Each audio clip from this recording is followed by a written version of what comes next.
বাংলাদেশে হ্রাস করছে। আজকে আমরা এমন একটা সময় বাংলাদেশে হ্রাস করছি যেটা সত্যি আমাদের জন্য খুব দুঃখজনক। মেয়েরা অনেকেই স্লোগান দিয়েছে আমাকে বিদায় দেওয়ার জন্য। আমার বিদায়ের পরে আজকে বাংলাদেশের কি অবস্থাটা আপনারা দেখেন। আজকে মেয়েদের সম্মান নাই। মাইকিং করে বলা হয় মেয়েরা বাজারে যেতে পারবে না।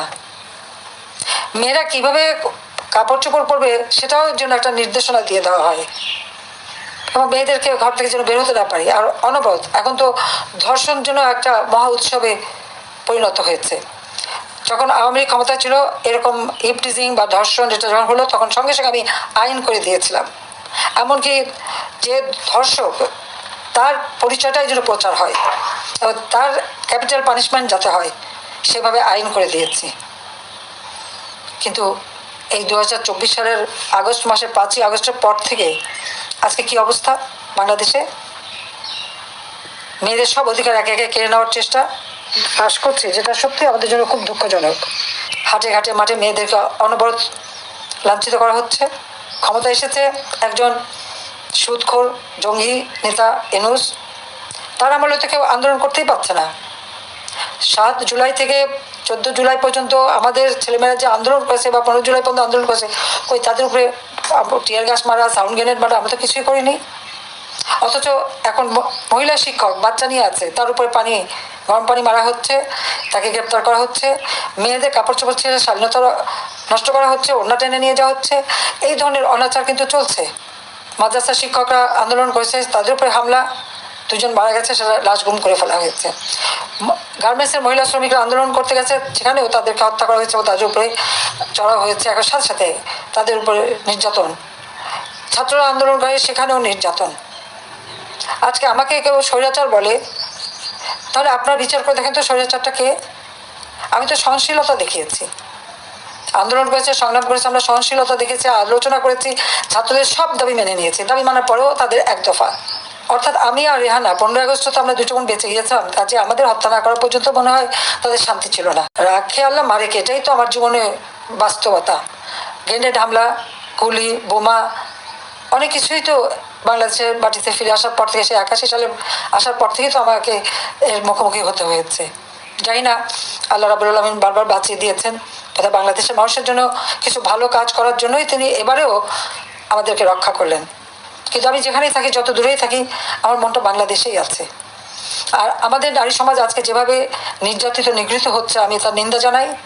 এবং এই ডক্টর ইউনূস এ তো রাষ্ট্র চালাতে সম্পূর্ণ ব্যর্থ, রাষ্ট্র পরিচালনা ব্যর্থ।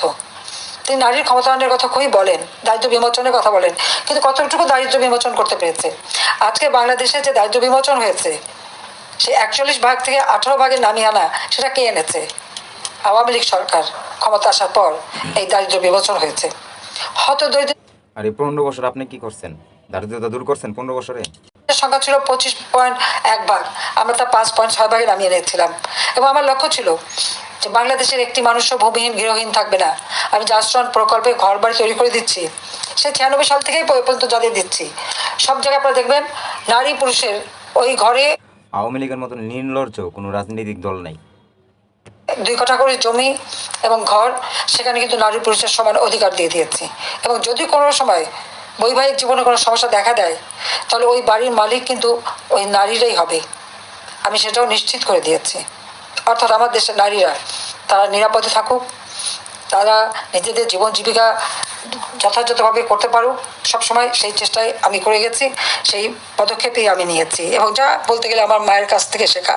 একটা সমাজের 2টি অঙ্গ নারী পুরুষ সমানভাবে যদি এগিয়ে না যায়, তাহলে সে দেশ কখনো উন্নত হতে পারে না। আমরা 2 পায়ে চলি, আমার 1 পা যদি খোঁড়া থাকে তত আমাকে খুঁড়িয়ে খুঁড়িয়ে চলতে হবে। আর সমাজেও সেই অবস্থাটা। কাজে সেদিকে লক্ষ্য রেখে শিক্ষা দীক্ষা কর্মক্ষেত্রে সব জায়গায় যেন আমাদের নারীদের সমানভাবে তারা এগিয়ে যেতে পারে, তাদের সেই স্বাধীনতা যেন থাকে, সে ব্যবস্থাটাই আমরা করেছি। কমিউনিটি ক্লিনিকে সেখানে কিন্তু সব থেকে বেশি মেয়েরা চাকরি পায়। এখন দেখলাম তাদের বেতন ভাতা সব বন্ধ করে দিয়েছে। কেন বন্ধ করবে? যেখান থেকে সাধারণ বিশেষ করে মেয়েরাই তো বেশি লাভবান, তাদের তো কারো মুখাপেক্ষি হয়ে থাকতে নাই, হেঁটে যে তারা চিকিৎসা নিতে পারে, সেই সুযোগটাও এই ইউনূস সরকার এসে বন্ধ করে দিতে চাচ্ছে। যে কাজটাই করি সেটাই ধ্বংস করতে হবে, দেশটাকেই ধ্বংসের দিকে নিয়ে যাচ্ছে। কাজে আমি আমার বন্ধুদের বলবো এই নারী দিবসের সকলের কণ্ঠ সোচ্চার করতে, যে আপনারা সোচ্চার হন এবং রুখে দাঁড়ান এই অন্যায় অবিচারের হাত থেকে দেশকে মুক্ত করতে হবে, জাতিকে মুক্ত করতে হবে। যে লোকটা শুধু ক্ষুদ্র ঋণ